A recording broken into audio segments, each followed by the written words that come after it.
जे माँ समझी आपण को मोर ब्लॉग के स्वागत जनाऊँ। आज का देखमा नाकरी बरी पकासन तो मामा इटा बरी पकाबार आगु फेनुचे कखारू और बिरी के तो कखारू और बिरी आज बरी पकामो मोर माँ और मामा इटा देखुन बरी फेनुचन दुई जन फेनी सारा पर मामा एकला फेनुचे तो मुई और मोर माँ आज बरी पकामो।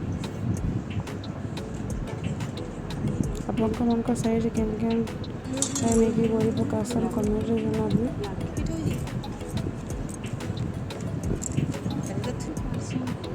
देखुन खरार ही बड़ी पकबार के पड़सी खरा तो बहुत कर फिर भी पकबार के पड़वा। देखुन बड़ी मामा मोर मामा तो पूरा एक्सपर्ट है बड़ी पकाबार के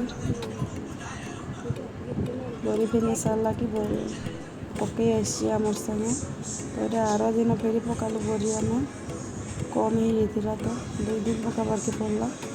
खरा तो सुखी सारा पर मोर माँ और मोर भाई इटा अलगौन जितकी खरा कर 2 दिन ही बड़ी सुखी जाऊँचे तो खरा मासे सुखवा के टेंशन नहीं।